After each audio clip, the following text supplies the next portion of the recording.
Yeah. Can I get into the mood? Hey. All right. We got a party here at the Start With a Win studio. It's a celebration. That's right. Episode 200. What the heck? 200. How long have we been doing this? This is several years at least. Yeah, we started in 2018. Dang. So 4 years. Coming on 4 years this fall, I think. I love it. I know, me too. It's so much fun.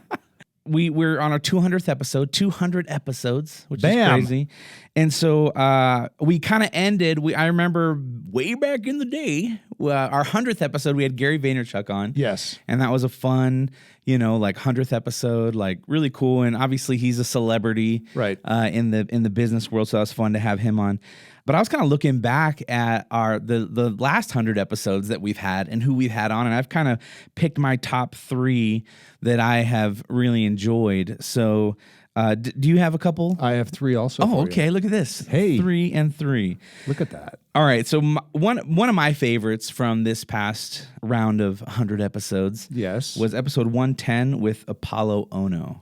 Yeah. The Olympian speed skater. You guys remember him, right? I was actually listening to that episode on the way to the gym this morning. Oh, were you really? Yes. It's a good one. It really is.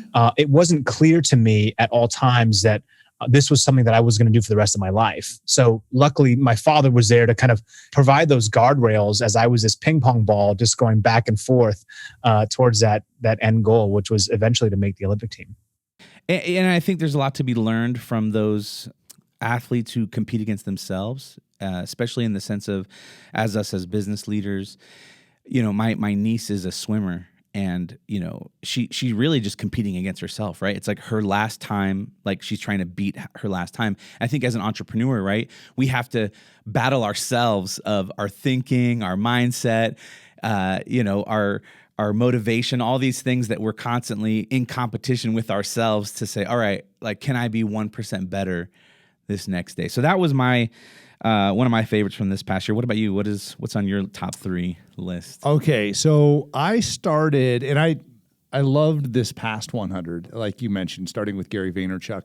Great guy. In fact, it was funny because when we were talking to him, he was laying in bed on his laptop and just sitting there shooting the breeze with the guy. We had a great conversation, talked a lot about awareness and emotional intelligence and things like that. But when you go back, I really fell in love with episode 129, which is about self-awareness with Dr. Tasha Eurich. And it really had become a management buzzword. And, at the time, I had been coaching senior executive CEOs, C-suite teams for, 10 plus years. And I really wanted to know if my anecdotal evidence was actually scientifically true. And what I mean by that was the leaders who were willing to look at themselves in the mirror, to question the assumptions they were making about themselves, to get, sometimes very humbling feedback from the people they live and work with. They were always more successful than the people who, if I say this somewhat, jokingly, but also true, lived a life of blissful ignorance. Oh my gosh, it was so cool to talk about, really what is self-awareness, where does it come from, things like that, and how so many of us feel that we're self-aware when in all reality, it's like, 10 or 12% are truly self-aware, right. But like 95% of us think that we are. Some ridiculous offset there. But then, how do you develop that self-awareness? And truly, what does that mean to leadership? Yeah. And I think being self-aware is key to being a good leader. Oh, big time. Right. I mean, I'm sure we've all had bosses, right, that were not self-aware and that they would just do the most ridiculous stuff, or they seem so self-absorbed, and you were like, what? Do they not realize? You're Right. always like, how is this person the person in charge? So I think, if you want to grow as a leader and develop, you need to grow in your self-awareness is very important. It's totally important. But it's important for us to teach self-awareness to our kids. It's important for us to have self-awareness and to exhibit that to others, because it is something that when people see us reflecting on our actions, it causes them a lot of times to hold up the mirror and create the self-awareness internally. Like when you ask yourself the 3 questions, what went well today, what didn't go well today, and what can I do to be smarter tomorrow? I thought she really, really nailed it on explaining how we can reflect internally in order to be better people. Yeah. Great episode. All right. My number 2, and this is a little sentimental, Okay. was episode 114. It was me, you, and Kelly on Thanksgiving. Oh, yeah. And we just hung out. She came into your home studio. Yes. And we did like the dating game, show. That was really fun. What about, who's a bigger baby when they have a cold? Next question. The man cold is a real thing. It's a real thing. So enough said. I don't like that question. Yeah, but I mean, like if I get a splinter or something like that, it's for her. It's like, don't get near it. Pain. Yeah. Yeah. But the cold is, I can't do anything. I can't get out of bed. I can't do anything. But I don't get sick. There you Hardly go. ever. Hardly ever. Hardly ever. Okay. Hardly ever. But when you That's do, sweet. it's not good for anybody. Okay. Fair. Yeah, it was just cool to get a glimpse into your relationship with her, and she's awesome. Clearly, you're a blessed man. I really am. I mean, I have a wonderful family. I love them all to absolute pieces. I mean, there's Maggie, Ashley, and Jack, and of course my wonderful wife Kelly.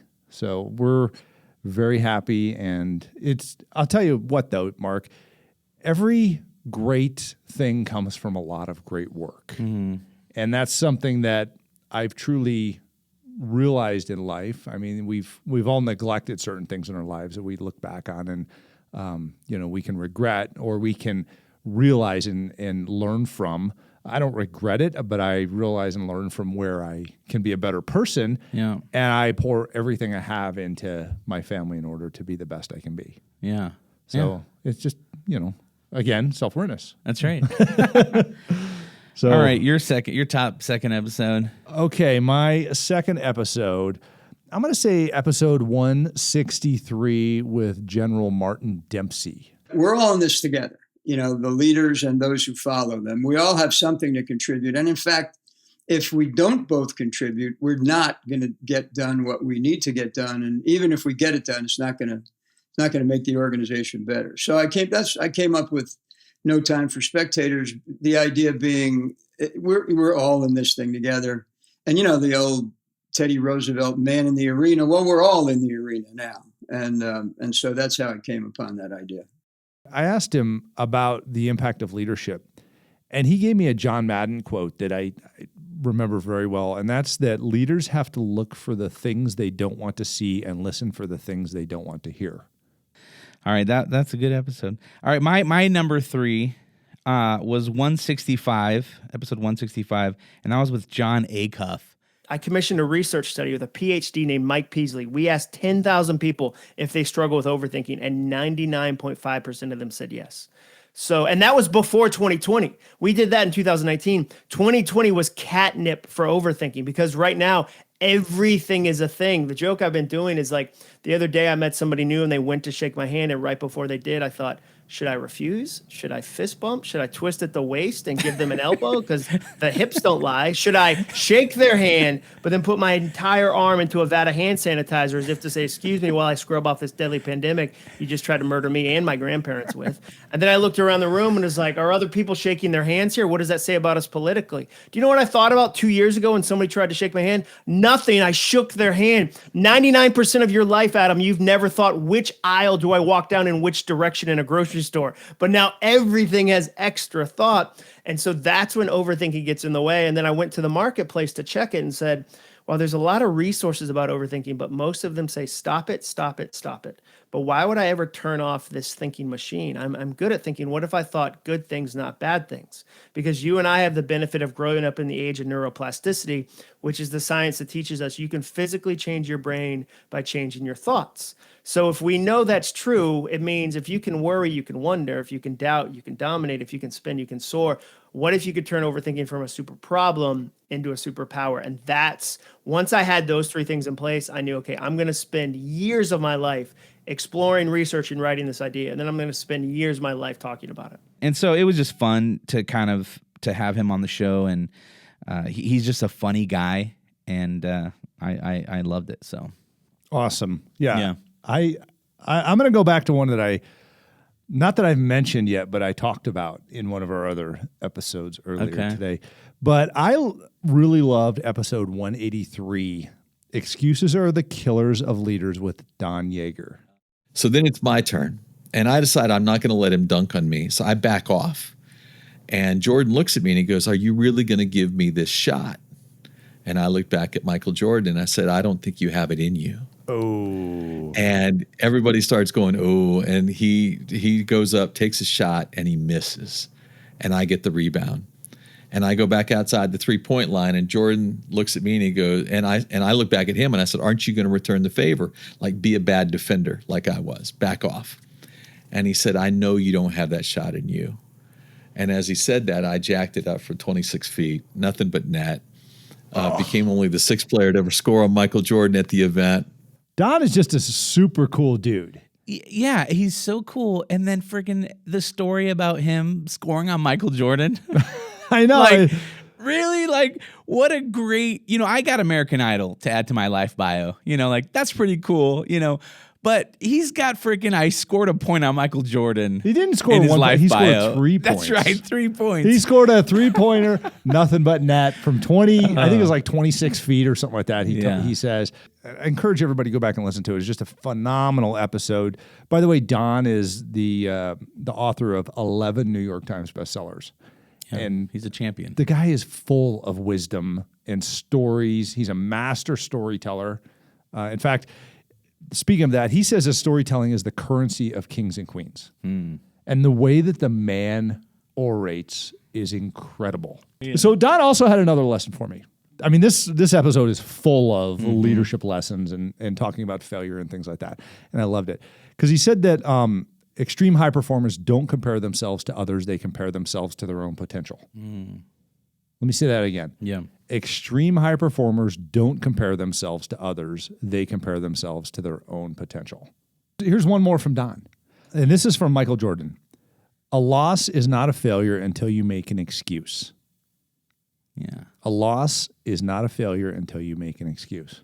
I wrote that one down. I remember that. Ah. It's on my quotes. I love that. In my journal. That's awesome. So great episodes. I can't go through this without, and I have way more than 3 of my favorites. I got honorable mentions here. I got 155 with Seth Mattison, 146 with Bob Goff, 180 with Chris Hadfield, the astronaut. I mean, come on. And then 182 with Vernice Fly Girl Armor. Remember her? Fly Girl. I talked to her the other day. Oh, did you? She's doing awesome. That's great. That was such a fun episode. She just has a great energy about her, and just what an amazing woman. What a rock star. Totally. And I have to also list, Dave Liniger, my mentor, is on 2 episodes. And to listen to him talk about franchising and business growth and the early years of Remax and just his life is unbelievable. So I encourage you to go look at those. And the way that man can tell stories, I want to get Don Yaeger and Dave Liniger together to watch what happens with the storytelling, because probably two of the greatest storytellers I've ever heard from are those 2 guys. Well, Dave was on our first one, within our first 100. Yeah. He was within our second 100. So we'll have to get him back on for our third 100. Well, he's going to be starting a podcast here pretty soon also. Yeah. And you're going to be helping him. I will be helping with that. So, I'm excited. It's going to be amazing. I can't wait. Yeah. Well, again, I feel so blessed. I want to give you a hug, Mark. A virtual hug? Well, we're in the same studio. I'll give you a hug after we're done recording. That's right. We'll hug after that. But it's just been amazing. So I'm excited for the next 100 episodes and to see what that's going to bring. I can't wait. And the people that we're going to meet and the conversations we're going to have. And we've already had some great ones. We have some in the can that are going to be coming out, past 200. So we've had some amazing conversations already. So I'm just like, all right, this is the start of episode, 201 and beyond. We're in for a treat. I love it. Looking forward to it. To all of our listeners, thank you so much for spending your time with us on Start With a Win. Hope you get something out of this. Please reach out. Let us know what we can do for you. Yeah, that sounds good. Hey, thanks so much for listening to Start With a Win. Are you wondering how to grow your business? It might be something you're missing, and it's not sales and marketing. It's something most people don't even think about, and that's leadership. Whether you're leading yourself or a team, leadership is the key to next level growth. And you're in luck. Adam's put together 3 of the techniques and ideas he used as the CEO of Remax to develop himself and his leaders to produce amazing growth. And he's put that into a download that you can get over at adamcontos.com/leadership. So head over there. And until next time, remember, start with a win.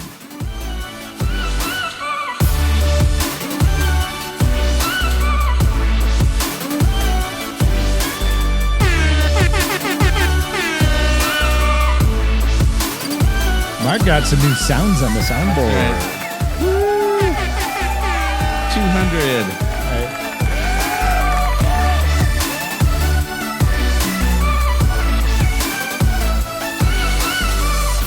Whoa.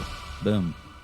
Are we doing the show after the show? The show after the show. Whoa, Hey, hello. you stuck around for the show after the show. Well, the nice thing, 200. and the nice thing about the YouTube version. So, a couple things is the YouTube version is a little bit edited down, so it's a little bit more brief.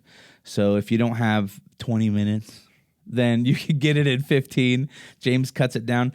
But then the other thing is there's some awesome things that don't always make the podcast in it. Right. So we had a podcast recently with a guest, and I had made an error in her script. She's a black belt in Hapkido, and it's like, she can teach leadership or, teach you skills from the streets to the boardroom. Yep. But I said bedroom instead.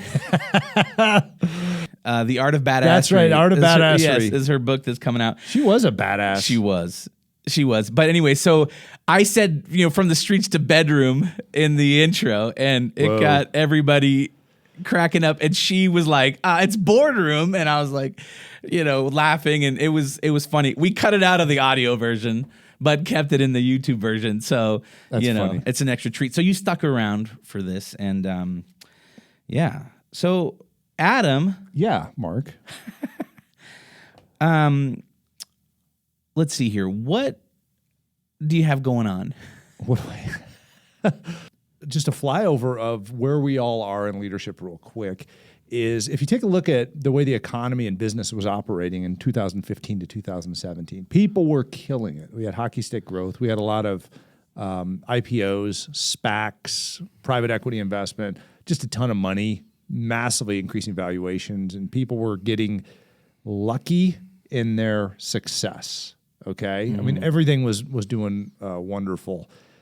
And then 2017, everything's doing even more wonderful, but people are starting to see this gap in leadership because we haven't been developing our leaders between 15 and 17. 2017, the studies start coming out saying, hey, we need some more professional development. Still nobody's doing it. Why? Because companies are still growing and increasing. End of 19 hits, everybody's like, oh yeah, this is awesome, but when's something going to change? Because everybody knows that cycles don't last more than, call it 3 to 5 years. Yeah. And 2020 hits, pandemic. What is it, March 13th or 15th? Everybody's locked down, businesses come to a screeching halt, and everybody's like, shit, we don't have any leaders. Yeah. Oh no, what do we do? So we all had to get into survival mode, which we didn't have time to go and just kind of hang out and talk about leadership during the pandemic. We had to actually talk about, personal leadership as far as self-care. Yeah. The COVID-15 or the COVID-19. Yeah, everybody's pounds. getting overweight and over-depressed. Yeah. And then everything started figuring it out, and we still went head down. And again, still no leadership development. So here we are, 2022. And we're looking around going, where are all the leaders at? Because they've just started falling by the wayside, or they fell off quickly, or they faded away slowly.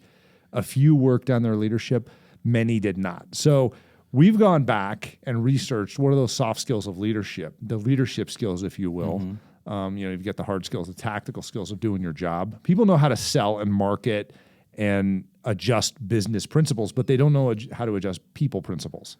And that's ultimately what this boils down to is how do you create a succession plan or a leadership plan for your own personal and career growth in your organization, and how does an organization develop their leaders? Yeah. So that's where we're at. I know. Let's build some leaders, buddy. That's right. Well, and I think that's what's cool too is like you obviously are a leader and you've led lots of people. And so it's like, I think you can kind of look into this situation of where the business world is at and say, oh, I can help you with this. I know how to solve this problem. And, so I know that the Leadership Factory and the course that, we're working on is just going to benefit people, and it's going to be awesome. Totally. So everybody keep your eyes open for the Leadership Factory, adamcontos.com/leadership. You can get one of our early downloads there. And we go way deeper than that in an extensive course, but not one that is unbearable. I mean, I've gotten my MBA. This is not going for 2,000 hours to get your MBA. Right. This is, several weeks, call it 3 months-ish of 1 day a week, an hour a day probably working on this in order to develop your leadership over time. You just can't read a book and go, all right, I'm a leader. Right. It takes this evolution of continuing to plant the seeds and cultivate the field in order to grow that crop of leadership. And that's what we're there to do. Yeah, totally. Well, hey, thanks guys for sticking around for the show after the show. Bam. And until next time. 200! That's right, episode 200. Let's go. Please subscribe. Hit the subscribe button. If you like this content, hit that thumbs up icon. And until next time, we'll see you when we see you. Later.